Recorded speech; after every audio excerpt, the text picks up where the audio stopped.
Buenas tardes, saludos cordiales a todos los participantes de la presente unidad curricular, eh, habilidades cognitivas. Vamos a ver en esta clase una aproximación a la unidad 1 y 2. La unidad 1 es sobre el desarrollo de la inteligencia y la 2 sobre la observación como técnica. Mi nombre es Kevin Samir Parra. En la lámina aquí pueden ver mi número telefónico y mi correo electrónico. Bien, el cerebro y su funcionamiento.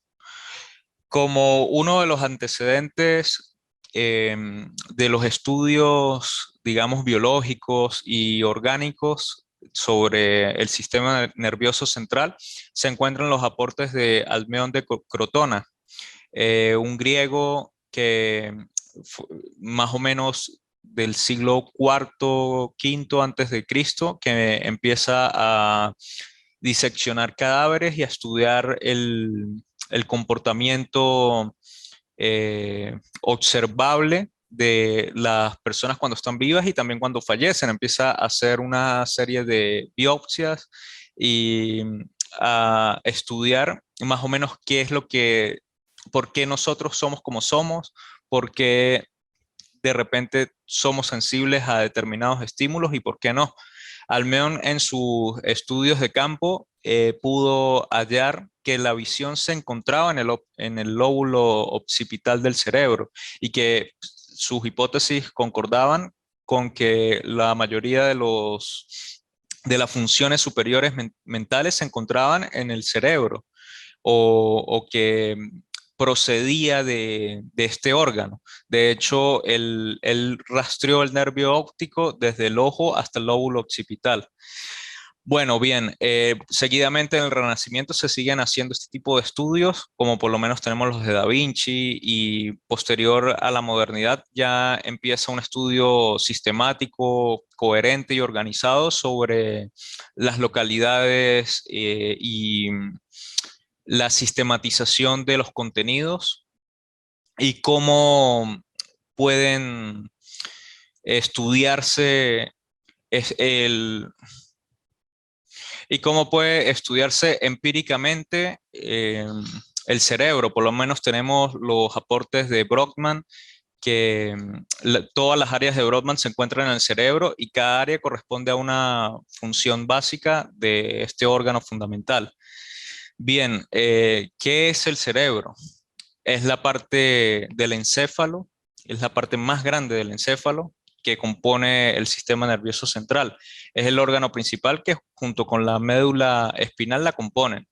El cerebro está encargado del centro de recolección y distribución de todos los impulsos sensitivos y motores. Y es la sede de elaboración de todas las funciones psíquicas, tanto complejas como motoras. Desde un punto de vista evolutivo, podemos ir pensando al encéfalo como compuesto por tres estratos concéntricos. Observamos aquí la neocortex o la corteza cerebral superior, eh, la parte, el núcleo central que incluye el tálamo y el hipotálamo, y está encargado de los procesos vinculados con la sobrevivencia, tales como la respiración, el metabolismo, la regulación de los latidos del corazón, la regulación de las glándulas endocrinas, eh, y también se encarga del mantenimiento y los procesos de equilibrio y homeostasis de todo el organismo, como por ejemplo la regulación de la temperatura corporal, la concentración salina en la sangre, los latidos cardíacos y la presión arterial. Por su parte también el hipotálamo está encargado de la elaboración de las respuestas emocionales, de la elaboración de las sensaciones de placer y del dolor. Y es el encargado de regular los ciclos menstruales en la mujer. ¿Qué sería esta parte central? También tenemos el núcleo central primitivo o los procesos ligados a la sobrevivencia.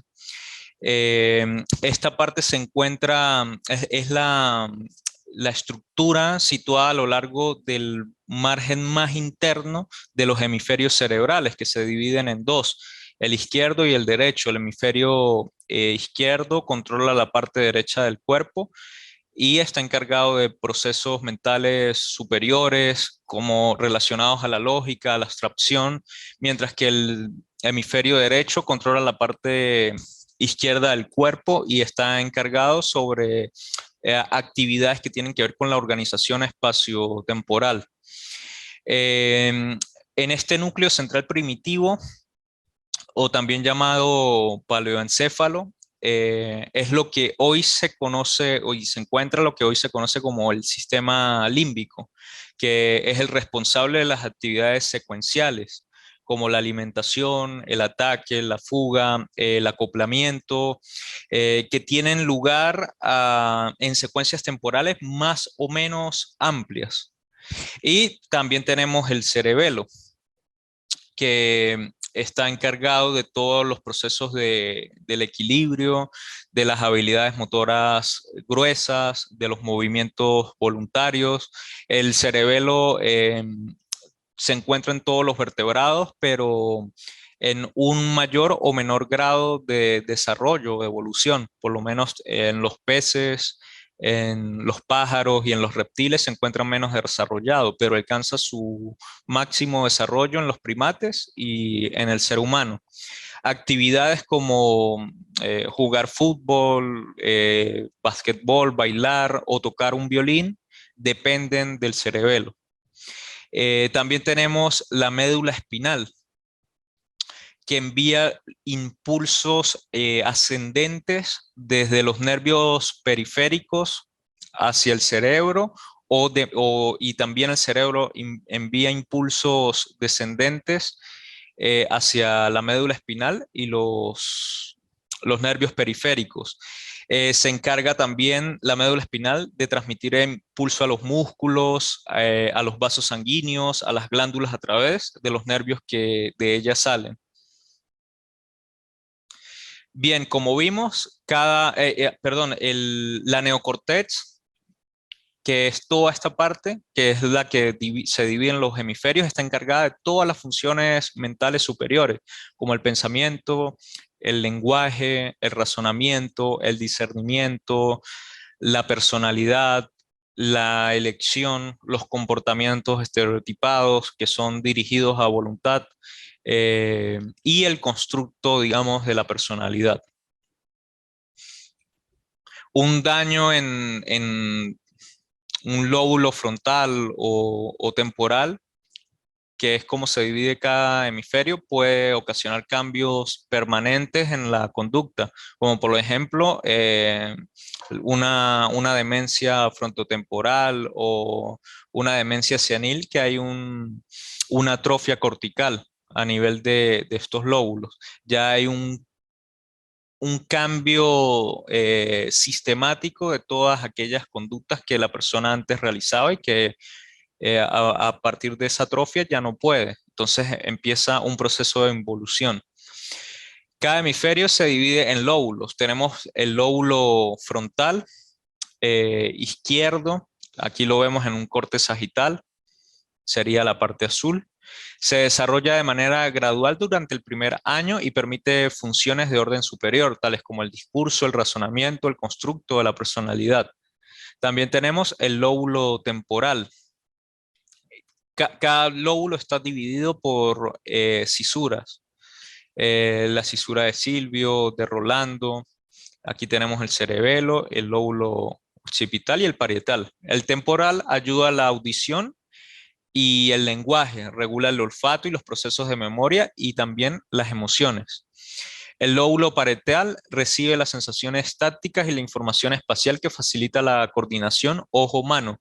Aquí, en este sector, en las áreas de Brodmann que son la 1, 2 y 3, se encuentra el homúnculo motor o el homúnculo de Penfield, que es lo que permite el área motor fina, las sensaciones táctiles de los pulgares, de la lengua, de los dedos de los pies, de los movimientos finos.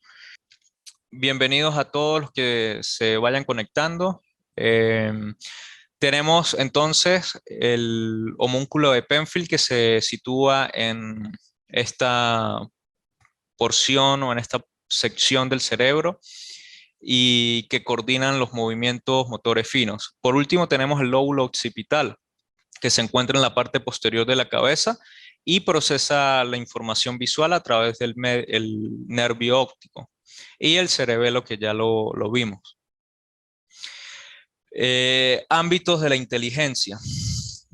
El psicólogo norteamericano Howard Gardner hace aportes sistemáticos en el siglo XX sobre la inteligencia y la define como el conjunto de capacidades que nos permite resolver problemas o fabricar productos valiosos en nuestra cultura.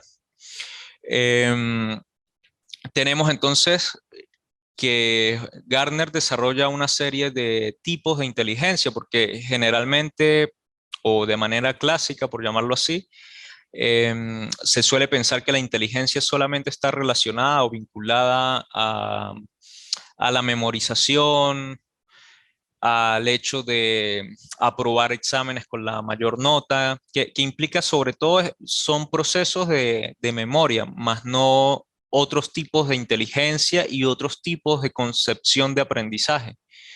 Entonces, actualmente, a partir de estos aportes, podemos pensar la educación, el aprendizaje y las habilidades cognitivas desde otros enfoques. Por lo menos tenemos la inteligencia lógica matemática, que es, digamos, el paradigma del científico, por llamarlo así. Y esta inteligencia es la que usamos para resolver problemas de lógica y matemática. Se corresponde con el pensamiento del hemisferio lógico, que es el izquierdo, y con nuestra cultura así, y desde nuestra cultura pues siempre ha sido considerada como la única inteligencia, pero esto es del todo incorrecto. Tenemos la inteligencia lingüística, que es la que poseen los escritores, los poetas, los buenos redactores, y usa ambos hemisferios. Eh, También tenemos la inteligencia espacial, que consiste en formar un modelo mental. Bueno, ¿qué tal, profe? ¿Cómo está? Sí, sí. Tenemos la inteligencia espacial, que consiste en formar un modelo mental y del mundo en 3 dimensiones. Es la que nos proporciona ciertas habilidades de despliegue espaciotemporales y la ubicación de determinados objetos dentro del espacio. Y es la inteligencia que normalmente tienen los marineros, los ingenieros, los cirujanos, escultores, los artistas, los arquitectos y los decoradores. También tenemos la inteligencia musical, que es naturalmente la que tienen los cantantes, los músicos, los compositores, los bailarines. Y tiene que ver con cierto despliegue del lóbulo temporal. El lóbulo temporal está compuesto y influye, incide en los procesos de la audición y del lenguaje. También tenemos la inteligencia corporal o kinestésica, que es la capacidad de utilizar el propio cuerpo para realizar actividades o resolver problemas. Es la inteligencia que generalmente tienen los deportistas, los artesanos, los cirujanos y también los bailarines. Como pueden ver, las inteligencias se complementan entre sí. No es como tal que una persona use un solo tipo de inteligencia, sino que todas las personas usamos todos los tipos de inteligencia en mayor o menor medida. Es algo integral. También tenemos la inteligencia interpersonal, que es la que nos permite entendernos a nosotros mismos. Es esa capacidad de autoobservación de nuestras propias acciones, de nuestra propia vigilancia interna, de nuestra propia moral, nuestros, de cómo introyectamos patrones éticos, también cómo introyectamos las normas y cómo las aplicamos en relación a nosotros mismos. ¿Qué tanto de sí mismo puedo ver en mí y qué cosas no quiero ver y suelo reprimir? Esto pues desde luego se va a manifestar en múltiples formaciones de compromisos, como por lo menos los sueños o síntomas neuróticos. El menor o mayor grado que tengamos de la inteligencia intrapersonal nos permite ver también nuestro despliegue como personas más allá de la hipocresía. Y también tenemos la inteligencia interpersonal, que es la que nos permite entender a los demás y la solemos encontrar en los vendedores, en los políticos, en los profesores y en los terapeutas. Tiene que ver también con si podemos pensar con la inteligencia lingüística, que es la que permite un despliegue totalmente dialéctico y genera a su vez la capacidad de persuasión. Tenemos la inteligencia naturalista, que es la que utilizamos cuando observamos y estudiamos la naturaleza. Por lo menos un paradigma de esto tenemos a Charles Darwin, y lo demuestran los biólogos y también los botánicos. Todas las inteligencias, como bien pueden observar, interactúan entre sí y están relacionadas también con los procesos orgánicos o el proceso cerebral, la estructura del encéfalo. Las técnicas para mejorar el aprendizaje efectivo. ¿Cuáles serían las técnicas? Bueno, una técnica para el aprendizaje serían todas aquellas que están estrechamente relacionadas a los estilos del aprendizaje personal, que es visual, auditivo y kinestésico. Hay personas que aprenden de una manera mucho más rica visualizando, eh, elaborando modos de abstracción lógica, las abstracciones matemáticas. Generalmente esto se procesa por la vista. También tenemos los auditivos, aquellas personas que escuchan y se sienten más cómodas aprendiendo a través de audiolibros, de clases grabadas, y también los kinestésicos, que son aquellas personas que tienen que realizar las cosas para poder aprender.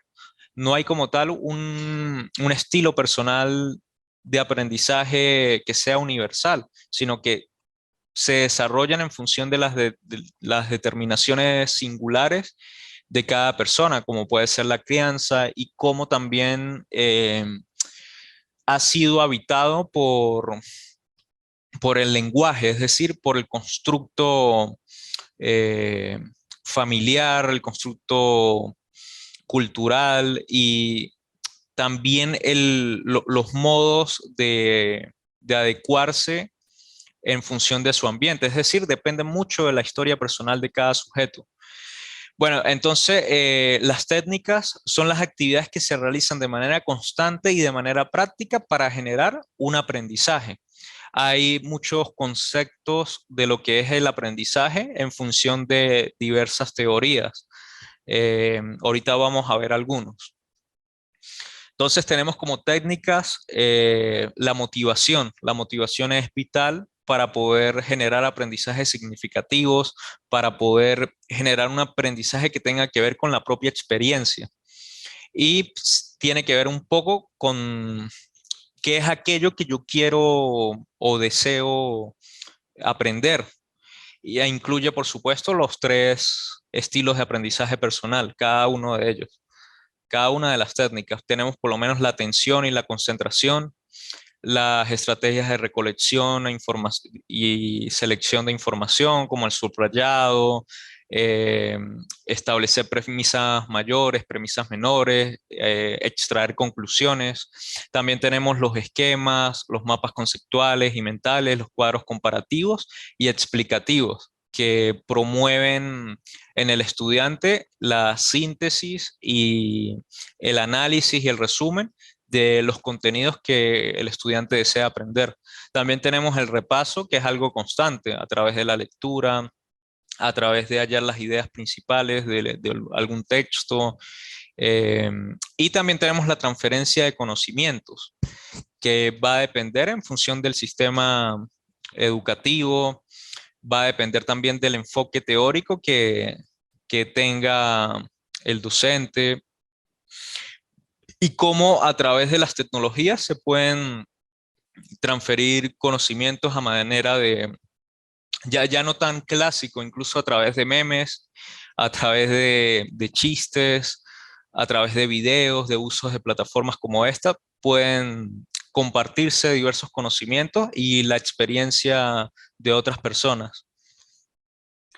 Bien, tenemos los enfoques psicológicos del aprendizaje. Por lo menos aquí encontramos varias posturas psicológicas o posturas que tienen que ver con el ámbito mental o el ámbito del psique, de aquello que motoriza eh, la motivación, aquello que activa cierto movimiento del cuerpo en función del aprendizaje. Tenemos por lo menos el conductismo, que define el aprendizaje como un cambio perdurable o una modificación constante de las conductas y del comportamiento observable de los organismos y que se dan en función de la experiencia a través de estímulos y de respuestas. Las condiciones básicas para el aprendizaje, según el conductismo, son tres. La primera es la ocasión o situación donde se da la conducta. La segunda es la emisión de la conducta, un estímulo discriminativo o un estímulo en general. Que el estímulo va a generar una respuesta, que es la consecuencia de un estímulo. O sea, también está incluido dentro del ambiente, que es la primera condición. A esta triple relación se llama contingencia-reforzamiento. Tenemos también el cognoscitivismo, que concibe el aprendizaje como el resultado de un proceso sistemático de cambios cualitativos en los enfoques mentales, en los esquemas mentales, en las percepciones, en las ideas. eh, y Ausubel, que es un teórico del cognoscitivismo, concibe el aprendizaje desde tres ángulos, como el aprendizaje significativo, el aprendizaje repetitivo, que es por la memoria, y el aprendizaje por descubrimiento, que atañe un poco más a la motivación y a la experiencia. Y el aprendizaje significativo es aquel que la persona aprende un cúmulo de información y puede asociarlos con sus experiencias previas. Tenemos la postura del humanismo, que para Rogers un aprendizaje significativo de una persona tiene que consistir no tanto en el aumento de conocimientos, en el aumento de datos, de información, sino que el aprendizaje ideal tiene que ser un proceso de la experiencia, un proceso interno de la motivación y sus pilares es la libertad, por ejemplo, la autodeterminación y también la reflexión. Para Rogers, el aprendizaje tiene que estar autodeterminado para que sea duradero, para que sea significativo en la persona. Tiene que partir de un interés propio. Tenemos la postura del psicoanálisis, que ya se basa en un modelo de cómo el otro nos habita, es decir, es la teoría de cómo hemos sido habitados por el lenguaje y cómo desde ciertas pulsiones, y una pulsión es el eco en el cuerpo del hecho de que hay un decir. Todo esto en función de estas primeras experiencias humanas inconscientes que tienen que ver con la sexualidad y la agresividad. Principalmente las pulsiones, digamos, en la teoría de Freud tienen que ver un poco con esto. Entonces generan una motivación que producto de una represión, precisamente por ser un contenido inaceptable, sexual o agresivo, se reprime a una parte del aparato psíquico que es el sistema inconsciente y desde allí influye en las conductas observables, y no solo también en ellos, sino también en síntomas que no tienen un fundamento orgánico, un fundamento médico. A esto como tal se le denomina neurosis y específicamente neurosis histérica, que entonces tenemos que el aprendizaje es un proceso de motivación netamente inconsciente y el objetivo sería hacer consciente aquellos procesos de los cuales yo no me doy cuenta porque no quiero saber de eso, ya que resultan penosos, vergonzosos y simplemente se desestiman.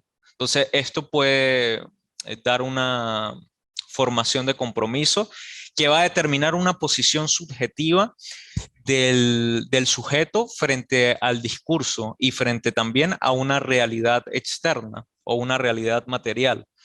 Ya se hablaría en términos fantasmáticos, por ejemplo, pues cómo el sujeto se relaciona con el mundo es algo que está enmarcado por una serie de condiciones sexuales que remiten a los modos de cómo se ligan los linajes. Esto es lo que se conoce también como el Edipo, la introducción del significante en el organismo. Y un significante en tanto tal no significa nada, sino que se relaciona en función de otro significante. Esto es lo que produce un efecto de sentido que tiene que ver con el sujeto en psicoanálisis. Entonces, el tratamiento analítico se basa en una rectificación subjetiva. Entonces, el aprendizaje se da a partir de la interpretación, cosa que por lo menos en la teoría genética es algo diferente.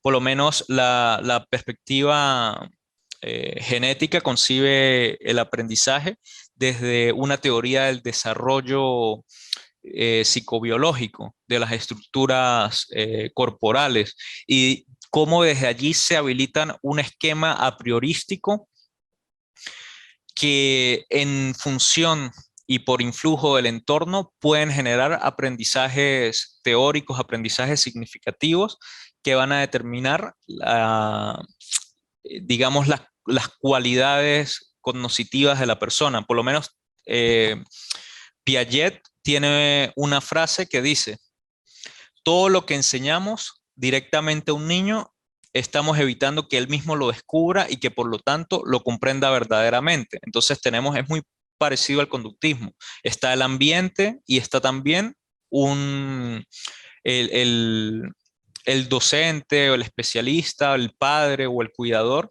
que le aporta las herramientas que ya tiene de por sí en un acervo cultural para que el niño despliegue su propia inteligencia y pueda elaborar sus propias cosmovisiones de sí mismo, de los demás y pueda generar nuevos conocimientos. Tenemos también la teoría sociocultural de Vygotsky, que tiene un concepto clave que es el desarrollo, eh, las zonas del desarrollo próximo para hacer que el nivel potencial del desarrollo de una persona se integre con el actual, es necesario que se produzcan una serie de modificaciones dialécticas entre quien ejerce el rol del educador, del cuidador y del aprendiz. Le va a proporcionar muy similar las herramientas para que él se sienta útil y pueda generar sus propios conocimientos. Es decir, ya se basa en la construcción del aprendizaje, en la construcción de un saber. Y por eso esta postura es dialéctica. La unidad 2 tiene que ver con la observación como técnica. ¿Qué sería la observación? Pues es un método que estudia la conducta humana o animal en su contexto natural, y no solo también de objetos de animales o humanos, sino también de objetos, como por ejemplo los astros.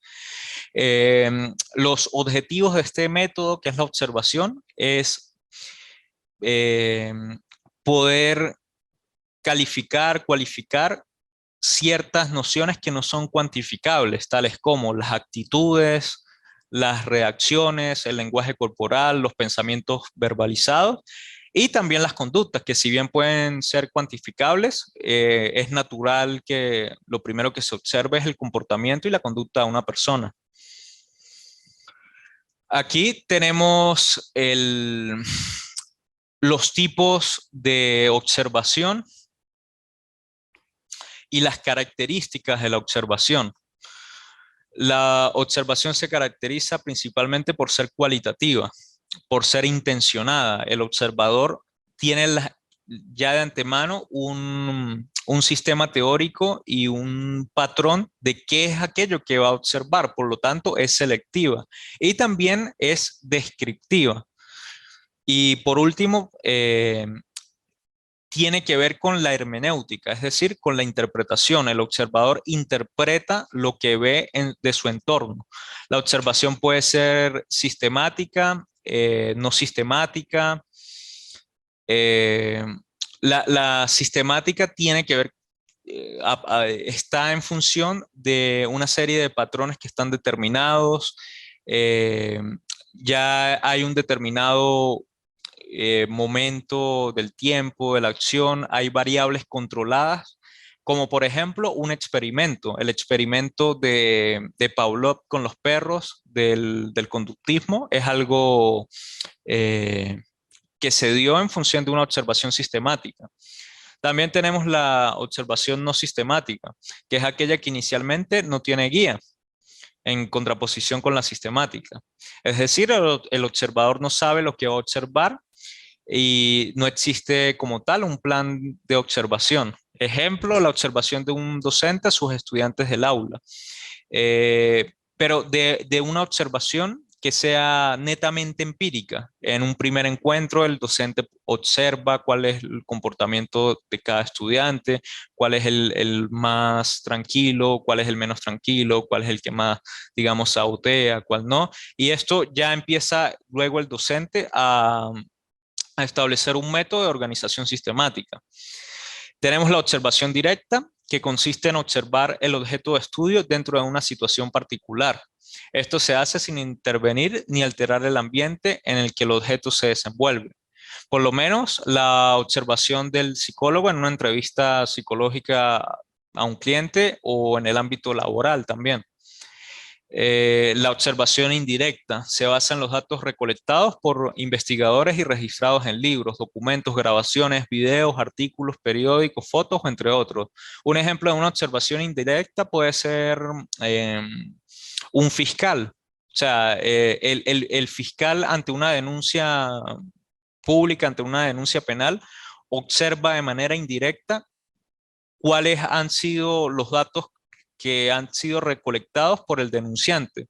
Entonces, ya la observación pasa a ser indirecta, por eso los fiscales hablan generalmente de presunciones, porque no fue una observación directa que se vio, sino que se está dando a partir de la investigación y la denuncia de otra persona. Tenemos la observación participante. Aquí el observador forma parte del campo de la acción de una terapia y condiciona los fenómenos que él mismo va a registrar. El observador es a la vez el actor de lo que está observando. Y por último tenemos la observación no participante, donde en ella no hay una relación directa con el fenómeno, por lo que es una acción neutra donde el observador se mantiene al margen o de forma pasiva. Limitándose a realizar una descripción del fenómeno. Por ejemplo, la observación fenomenológica tiene que ver mucho con este estilo de observación, porque está netamente describiendo e interpretando los datos.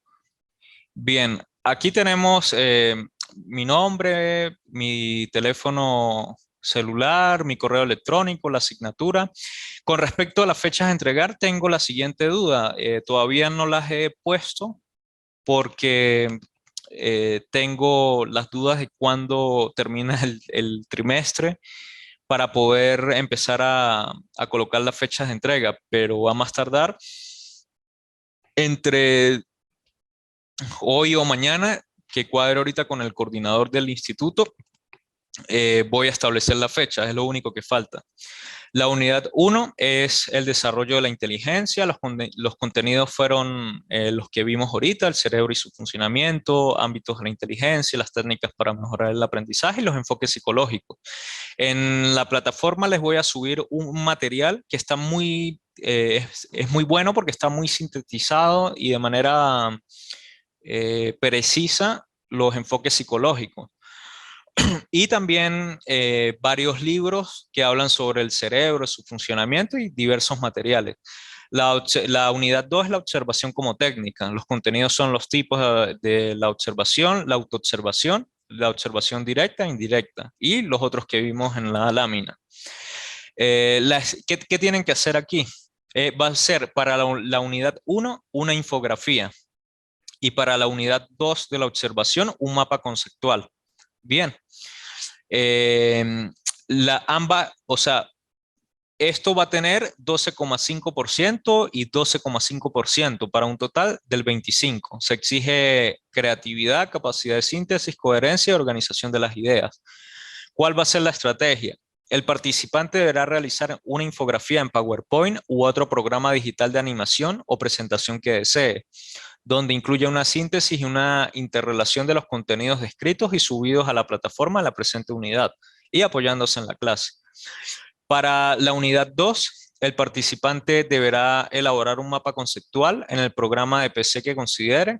El mapa debe sintetizar y abordar los puntos principales sobre la funcionalidad de la observación y sus tipos. La unidad 3 y 4 se van a evaluar conjuntamente. La unidad 3 es el análisis como técnica. Los contenidos son los tipos de análisis y la lógica formal. La unidad 4, el orden como técnica, los contenidos, formas de ordenar datos beneficiosos. La estrategia será, el participante leerá el material de los contenidos de la unidad 3 y 4 y realizará un paper, es decir, un resumen. Muy similar a cuando se entrega un trabajo de grados, generalmente se establece un resumen de qué trata el trabajo de grado, el cual no va a exceder 350 palabras. Va a realizar un paper por cada unidad. Entonces, en los cuales deberá hacer un resumen analítico. Bien, para ello deberá seguir las siguientes instrucciones. Cada paper debe ser desarrollado en una cuartilla aparte, en un solo párrafo y no sobrepasar las 350 palabras cada uno, sin contar las palabras claves. Deberá incluir un máximo de 6 palabras claves, incluir la portada con datos institucionales y personales, enviar la actividad en formato Word o PDF, como desee, a la plataforma en la fecha y horas por establecer. La letra Arial o Times New Roman, tamaño 12. Los márgenes van a ser 2,5 por lado izquierdo, derecho, superior e inferior. Tiene un porcentaje de 25%. Se exige creatividad, capacidad de síntesis, coherencia y organización de las ideas. La unidad 5, 6 y 7 se van a evaluar conjuntamente. Es la clasificación como técnica, la 5, la 6 la representación como técnica, la 7 la memorización como técnica. El participante deberá revisar los temas propuestos o también investigarlos por su cuenta sobre cada temática y deberá realizar un cuadro explicativo donde describa y detalle la definición y las funciones de los contenidos de cada unidad. Para ello debe seguir las siguientes pautas. Utilizar el formato Word y convertirlo luego a PDF y enviarlo a la plataforma las fechas por establecerse. Las letras y el tamaño, Arial o Times New Roman, tamaño 11 o 12, interlineado sencillo. Y deberá al final del cuadro plantear una perspectiva personal sobre la temática tratada y no exceder una cuartilla, es decir, una hoja. Tiene una ponderación de 25%. Las unidades 8 y 9 es la interpretación como técnica y la unidad 9 el razonamiento. El participante deberá realizar un cuestionario que será cargado a la plataforma y tendrá una serie de proposiciones que deberá indicar cuáles enunciados son falacias y distinguir las partes de las premisas de un razonamiento. Va a ser un cuestionario subido a la plataforma que tendrá un 25%.